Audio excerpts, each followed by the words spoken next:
Привет, друзья! Более недели я отсутствовал, и у меня к вам просьба досмотреть это видео до конца, потому что пропущено было много событий, я это все соединил воедино в этом видео. Вы знаете, понаблюдав за событиями со стороны, когда я их особо не комментировал, я их комментировал только в телеграм-канале, а я всех прошу подписаться на мой телеграм, потому что мы там всегда остаемся на связи. Я пришел к выводу, что Украину пытаются превратить в ГУЛАГ.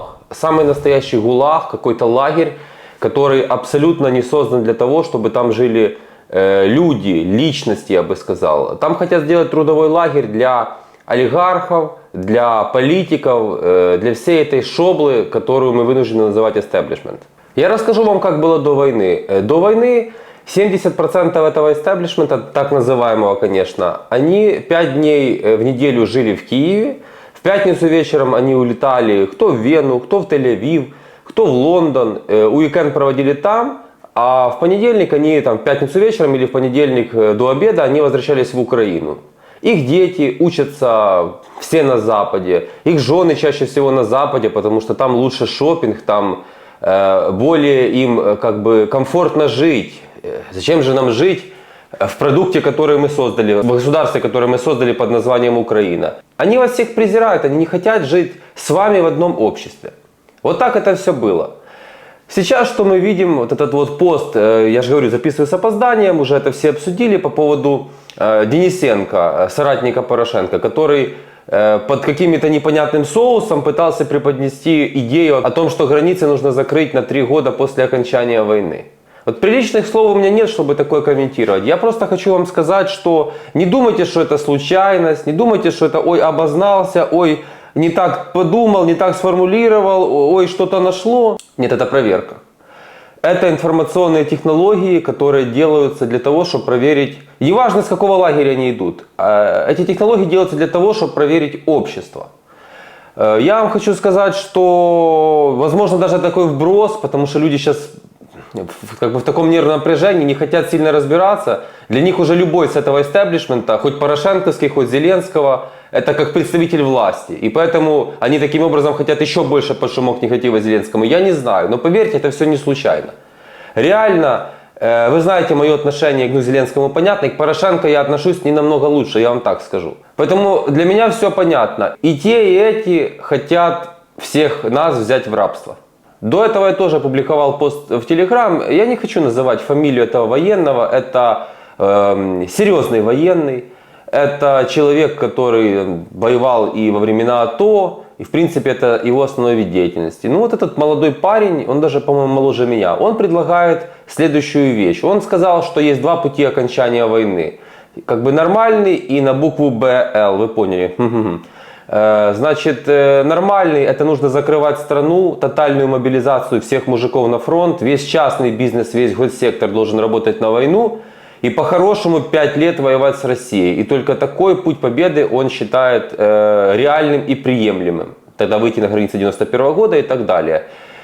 Путь на букву Б, как он называет, это вот эти все переговоры, тра-та-та-та-та. И он очень так с презрением высказался о тех, типа, а то 1000 гривен в месяц перечисляют и рассказывают, что они на информационном фронте. То есть человек, хоть и военный, вы знаете, я всегда всячески избегаю обсуждать военных. Но в пользу это не идет. Вы видите, в пользу это не идет. Я не претендую на такие лавры и славу. Я никогда не буду там, военный он воюет, он абсолютно. Нет вопросов. Но надо же думать, что ты говоришь. И я в этом случае не могу отреагировать, потому что речь идет про Украину, которую ни военные, ни гражданские не могут себе присвоить или приватизировать. Я этого человека, этого парня внимательно изучил биографию. Что я там увидел? Высшее образование, а дальше непонятно что, какая-то журналистика, но никаких публикаций я особых не нашел. Ультрас, футбольный фанат Ультрас и война. Нет, я еще раз говорю, я с уважением и без вопросов. Все ордена, медали, все заслужит только военные. Я на это не претендую. Но если на 5 лет закрыться вот так вот, то кто будет потом в такой Украине жить? Для кого потом рассчитана эта страна, в которой даже частный сектор весь работал, непонятно как он это видит, на военных рельсах, и всех мобилизировать, всех мужчин. Сейчас в Украине 29 миллионов человек живет. Реально в ЗСУ там около миллиона. На передовой, вы понимаете, пару сотен тысяч. Ну не на передовой, которые реально в боевых действиях участвуют непосредственно под пулями. Ну, может, наверное, 1300, ну, может, 1400 от силы, я так предполагаю. Еще 28 миллионов человек есть. Да, женщины, да, дети, да, старики, но много мужчин. Но мы же не можем говорить, что мужчин сейчас в Украине там, 2 или 3 миллиона. Но, наверное, около миллионов 10 сейчас мужчин. Около, может, 8, 9, 10, не знаю, находятся. Скажите, пожалуйста, а для этих людей Украина уже не предназначается? Почему этот военный не хочет про беспредел поговорить, который устроили чиновники? Почему сразу же нужно вот, общество на таком поддавление ставить? Вот ставить его под давление, сразу разделить на эту вот сегрегацию какую-то устроить. Так обесценить экономический фронт, а ты 1000 гривен, да ты попробуй эту 1000 гривен сейчас заработай в таких обстоятельствах, как они есть сегодня. Их было тяжело каждую 1000 заработать до войны. А сейчас это вообще другой разговор. Но когда ты смотришь биографию ультрас, и все. И когда случилась война в 2014 году, Путин аннексировал наши территории, вот люди некоторые нашли себя в войне. Вот в гражданской жизни, в гражданском обществе они себя никак не могли реализовать. Вот в войне они себя реализовали. И значит, так должны делать все. Нет. Потому что я и такие люди, как я, мы не ходили до войны, которые делали хоть микро, но частичку ВВП Украины. Мы же не ходили по людям и спрашивали, а сколько ты налогов заплатил, а сколько ты рабочих мест создал. Да живи как хочешь, живи, радуйся, будь счастлив, будь здоров. Нет вопросов. Почему сейчас начинается вот эта сегрегация, вот эти указывания, что все на войну, все с войны, и вообще бросай всю жизнь, посвяти себя государству. Этот парень видит эти коррупционные вещи, которые происходят даже во время войны. Это серьезный военный, это не просто там, это серьезный военный, но я умышленно не называю фамилию. Ну, в кинофильмы вот эти за миллиарды, миллионы, значит, из бюджета, всякие стадионы по 4 миллиона баксов ПГТ. Это мы уже 100 раз с вами обсудили, озеленение, какие-то там еще не... Это Прозоро каждый день выдает эти скандалы. Ну вот я вам хочу сказать, что это уже начинаются серьезные сигналы, потому что, я же говорю, это военные начинают сталкиваться лбами с гражданским по своей же инициативе. Ну, эти люди понимают вообще жизнь, как устроен человек. Ну не могут все оказаться на фронте. Ну просто не могут. Вот как какой-то человек, такой как он, нашел себя на войне, я не говорю, что плохо. Но не надо это навязывать всем и сегрегацию устраивать. Делить общество на какие-то сорты, лучше, хуже, высмеивать кого-то и все остальное. Потому что кто-то себя сейчас нашел в чем-то другом, вне фронта. И он такой же украинец, такие же имеет права. Мысль в том, что люди чувствуют, и военные, ну другие, не этот парень, другие чувствуют как бы ту нотку, которую задает, ту волну, которую задает власть. Я это и до войны говорил. Вы не можете требовать, чтобы человек парковался по правилам дорожного движения в Киеве, когда вся страна разворовывается, когда президент и его компания сидели в офшорах и ничего не сделали для того, чтобы вести бизнес нормально в Украине. Они все живут другой жизнью. Повторяю, весь истеблишмент живет другой жизнью. Они все нарушают закон. Так почему гражданин должен парковаться как положено? Почему я про парковку? Самый понятный бытовой пример. Вы знаете, целые YouTube-каналы делались, ты не так припарковался, люди сталкивались между собой. Забрызгивали баллончиками, стреляли, дрались, а чиновники делали свое. Не туда адресованы вопросы. Люди все чувствуют. Я представляю, как сейчас демотивация у военных, которые видят все то, что здесь творится. Так вместо того, чтобы в сторону чиновников гнев этот направить, госаппарата и дать тем, кто умеет какие-то предпосылки для строительства будущей, другой, новой Украины, без шлака этого всего, они начинают в сторону гражданских пенять. Но сколько миллионов в такой Украине, как вы видите, по такому пути останется, можно спросить. Я тоже, вот куча есть информации, я не хочу ничего рассказывать, чтобы не повредило во время контрнаступления, в принципе, в такие времена. Но вот я держался, там, выдал вам 5% того, что я знаю. Это помогло? Нет, это не помогло. Ну так вот сегодня я вам рассказываю, что каждый день мне приходят новости с фронта непосредственно о беспределе, который там происходит. О том, как командиры относятся к парням. О том, как все это происходит. Как вот эти все бюрократические вещи. Это нереально. Я не верю, что так можно выиграть войну. Вот живя в такой системе координат. То есть вся жизнь, которая у нас была гражданская, она перенеслась на фронт. Там началось все такое. И там все держится только на героизме и патриотизме отдельных людей. Сама система там, как оказалось, такая же гнилая, как во всем нашем государстве. Почему об этом никто не хочет поговорить? Итак, что мы имеем? Там гоните всех на войну, 5 лет воевать, бросайте семьи, бросайте бизнес, все на войну. Этот рассказывает 3 года не выпускать за границу мужчин после войны. Кто-то там написал, что украинцы заслужили войну. Нет, не заслужили войну. Нет такого народа, который заслужил войну. Ну, может быть, сейчас кроме русских. А сказать, что украинцы служили войну, нет, неправильно. Я эту мысль давно формулировал и вам рассказывал. Просто в государстве, в котором все так происходит, как это происходило в Украине и продолжает происходить, просто нет другого итога, кроме как тоталитаризм, то, что в России происходит, или там в той же Беларуси, и война. То есть какая-то аномалия, что-то должно случиться, потому что так жить нельзя. 30 лет мы так уже пожили. Но не может быть такого, что 50 лет живешь в такой гнилой системе, ничего не случается. Так не бывает. Выводы никто не сделал. Выводы должны сделать только вы, уважаемые зрители. И самое первое, подписаться сейчас на мой канал, поставить лайк и колокольчик обязательно. И комментарий напишите, что вы думаете по этому поводу. Мы сейчас видим, слуги народа каждый день в каком-то коррупционном скандале. Их лишают мандата народного депутата, там идет внутренняя грызня, что, конечно же, минусует рейтинг Зеленского. И это хорошо, я считаю. Коля Тищенко продолжает бегать, пиариться, нападает на колл-центры. Колл-центры — это прибыль около 200 тысяч долларов в месяц, один колл-центр. Это сейчас самый прибыльный, но это бизнесом не назовешь, самый прибыльный вид деятельности. И, конечно же, Коля Тищенко взял все это под крышу, снимает видосики. Глядя на это все, скажите, кто захочет воевать, кто вообще захочет своего ребенка привести в такую страну? Банки отчитываются о рекордной прибыли, рекордная прибыль в истории, но никто не получает кредиты, то есть банковский сектор не кредитует ни бизнес, особо не дает потребительские кредиты, они зарабатывают на депозитных сертификатах. То есть есть Нацбанк Украины, который напечатал баблишко, по своим людям баблишко распределил, вернули откаты, и несколько тысяч человек заработали огромнейшие деньги даже во время войны. Где в этой схеме граждане Украины? Нет граждан Украины, потому что вы всегда многие хотели государственные банки, СССР. А у нас рынок уже наполовину банковский государственный. И, конечно же, НБУ, которое нужно ликвидировать.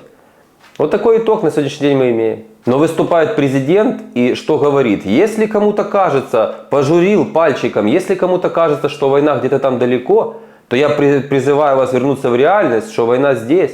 Это он говорит гражданам Украины, народу. Это вот ничего умнее он не нашел сказать. Да ты скажи этим хапугам, которых ты туда привел во власть. Пойди расскажи им, что война идет, что реальность. А то вы все хотите жить одной жизнью и живете, а весь народ должен жить другой жизнью, все украинцы, все люди. И вам плевать на чужое горе.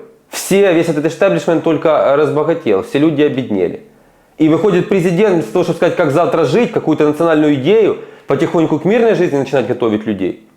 Нет, он продолжает обвинять. Не такие вы. Вот Зеленский такой, Порошенко такой, Тимошенко такая. А вот мы все с вами не такие. Представляете, что получается? Почему на обложке видео там и Порошенко, и Зеленский, и Тимошенко? Я объясню, потому что Денисенко это человек Порошенко, но он задвигает те же тезисы, которые Зеленский, зеленая команда задвигает. Тимошенко сидела. Сейчас тема есть попиариться на марихуане, типа легализации с понтом. Она выскакивает, начинает пиариться. Сейчас ее будет все больше и больше. Но у этих людей одна идея в голове, если это можно так назвать. Сделать украинца каким-то рабом, отсечь от него деньги, возможности. Сиди, не вякай, лучше автомат и пошел на фронт, не задавай лишних вопросов, мы умнее, мы лучше знаем, как сделать. Вспомните и напишите в комментариях, когда в Украине что-то вообще разрешали, добавляли каких-то свобод. Нет, каждый день новости при любом президенте. Запретить, поднять налоги, за это наказать, это сделать невозможным. Сейчас вообще закрыли границы. Нельзя закрывать границы, их нужно срочно открыть. Я с первого дня войны, вот как вышел в публичное пространство, говорил, что остаться в Украине должен быть осознанный выбор. Насильно мил не будешь. Если человек не хочет здесь жить, он уедет после войны. Только в 10 раз обозленнее и уже точно не вернется. Воевать немотивированными людьми – это большая глупость, ты без мотивации на войне ничего не сделаешь. И я слышал от пацанов с фронта, что они даже психуют, когда неподготовленные люди приходят, это особо никак не помогает. Кто-то вообще может об этом сказать, я имею в виду президента, почему все время сказки эти рассказываются нам? Гетманцев продолжает свои дела, дочь генпрокурора выставляет фотографию, как она, скажем, культурно, но там было другое слово, задолбалась от Финляндии и Шотландии, хочет домой, но домой не в Украину, а в Монако. Она написала «хочу домой в Монако». Это вот буквально то, что я вам рассказывал в начале видео. Они живут другой жизнью, у них Украина это территория, для них это не страна. Это территория, с которой нужно выкачать бабки из бюджета, перевести их за рубеж, там будут дети расти и все будет хорошо. Это для них такая, как на заработки, кто-то в Польшу ездит, знаете, там на клубнику, еще куда-то, строители куда-то ездят. Для них Украина это так, на заработки. Получил мощный портфель, годик, а может быть 2 и 3, если посидел, уехал мультимиллионером, бизнесом ни дня не занимался, и все отлично. Так вот я предлагаю, давайте как Сталин, я же говорю, построим лагеря здесь, вообще запретим выезд со страны, как Северная Корея. Вот в таком плане будем жить. И будут довольны и Денисенки, и все вот эти вот остальные. Коля Тищенко будет во время войны видео снимать, как он с колл-центрами борется, вернее крышует. Тимошенко свое будет рассказывать. Идет 1,5 года войны. Друзья, 1,5 года войны идет. Ничего для людей не сделано, даже в этой сложной ситуации. Не добавили ни одну возможность. Продолжают запретить, закрыть, запретить. Вот это все уничтожает Украину изнутри гораздо эффективнее, чем это даже делает Путин. На самом деле такие вещи, они пагубнее, потому что мы все знаем, кто такой Путин, чего от него ожидать, он ненавидит Украину. И президент это вот продолжает журить, я вот этого накажу, вот это ручное управление. Вот он сейчас дрюгает они военкомов. Да, сейчас месяц, там никто не может откупиться, ничего сделать. Пройдет месяц-два, шумиха уляжется, и все вернется точно так же. Это как в свое время это на таможне, типа, как они считают, навести порядок пытались. Хотя на таможне этот порядок наводится другими методами. Кипиш, надо устроить кипиш, как Лукашенко поснимать все на видео. Вот это вот в этом весь Зеленский и все те, кого он привел во власть. Сейчас они телеканал прямой у Порошенко собираются забирать. Понимаете, это оба негодяя. Но Зеленский просто с каждым днем, если взять отрезок за месяц, он, ну это кошмар, друзья, сплошной кошмар. Украина на грани чего-то нехорошего, если уже можно так вообще оценивать ситуацию нынешнюю. Я просто хочу вам предложить лозунг «Жить за Украину», а не, как видят многие, надо идти и умирать за Украину. Ну какая мотивация сейчас у человека идти и что-то делать? Войну нужно заканчивать. Потому что даже если вы представите, что завтра России не будет, или она распадется там на 20 частей, и Путин умрет, эти все проблемы с Путиным не умрут, и с распадом России не распадутся. Мы останемся жить со своими же проблемами, которые они никогда для вас не решат. Те, за кого вы постоянно голосуете, те, кого вы видите на обложке к этому видео, они не решат ваши проблемы. Для них вы просто-напросто ресурс. Они феодалы, они ведут себя как феодалы. Пока вы не разберетесь, не поймете, это ничего не сдвинется с места. Я вот над этим работаю. Вы должны просто со своей матрицы выбросить вот эти вот Тимошенки, Порошенки, Зеленские. Это все добивает Украину. Украина должна быть свободной, с громадными экономическими возможностями. Вы знаете мою программу реформ. Я просто не понимаю, что будет уже через полгода. Потому что сейчас госаппарат не уважает гражданина от слова совсем. И если уже мы доходим до таких вещей, что открыто говорят про 3 года не выезжать, то представьте, что будет через 3-4 месяца. Представьте, когда открыто объявят о том, что дела в контрнаступлении идут не очень. Зеленский это признает рано или поздно. Я уже и так лично переживаю, чтобы Россия не пошла в контрнаступление, если у нас что-то не получится. Но некоторые считают, что надо просто больше людей мобилизировать. Нет, война выигрывается деньгами, и нужно вооружение. А я тоже опубликовал, оказывается, Украина за год до войны не производила боеприпасы. Так зачем нам такой президент? Нам нужны выборы, нам нужен новый президент. Вот что я могу вам сказать. Но только не Порошенко, не Тимошенко. Я буду более активнее сейчас пытаться вам эти вещи объяснить в последующих видео. Зеленский не должен больше стать президентом Украины. Но есть одно но. Он уже готовит человека себе преемника. Я не знаю, пойдет он на следующие выборы или не пойдет. Скорее всего пойдет, но если нет, уже есть кандидат, о чем я вам расскажу на этой неделе в следующем видео. Пока еще раз вас прошу, напишите комментарии, хотите ли вы жить в ГУЛАГе, в лагере, который нам построят Зеленские, Порошенки и все вот эти, кого не приводят к власти. И еще раз вас призываю, читайте всегда биографию людей, которые делают, такие, как я вам сегодня порассказывал, громкие заявления. Почитайте про того же Денисенко, почитайте про этого военного, прочитайте о них о всех. Я вам скажу, человек, который работал в чистом рынке, он никогда не будет вам пропагандировать какие-то запреты, несвободы, ничего остальное. Я предлагал рыночное решение вопроса по поводу выезда за рубеж легального. $5000 в казну и катайся туда-сюда. Сколько бы семей сохранилось, сколько бы нервов сохранили граждане Украины. Главное, деньги бы тоже возили, вывозили. Но если там еще 1 миллион человек или 2 решат, что не хотят жить в Украине, так это вопрос же не к Украине как к государству, даже не как к стране. Страну Украину все мы любим, это без вопросов. Это вопрос к власти. Они насильно удерживают людей. Можно было $5000 поставить и за эти деньги обеспечить армию всем необходимым. Рыночное решение – да, но политический рейтинг не позволит. Что же обо мне подумают? Политический рейтинг не позволит. Но я расстрою Зеленского, его политический рейтинг стремительно идет вниз. И с каждым днем, чем ближе мир, его рейтинг будет только падать. Потом, когда случится окончание войны, он еще чуть-чуть поднимется на эмоциях, а дальше будет опять падать. Вам Зеленский ничего не предлагает, как и Порошенко. 0 предложений. Только запретить, наказать. А лучше иди умирай. Я не говорю не воевать. Конечно, воевать нужно. Нет просто выбора. Я говорю об отношении друг к другу и об отношении к государству, к гражданину. К нами обращаются как со скотом. И поверьте, такими они нас всех и считают. Кто не оттуда, кто не трется возле государственной кормушки. Напишите, пожалуйста, свои мысли, мнения в комментариях. Это очень важно. Я обещаю вам на этой неделе много интересного. И будет стрим. Подписывайтесь. Пока.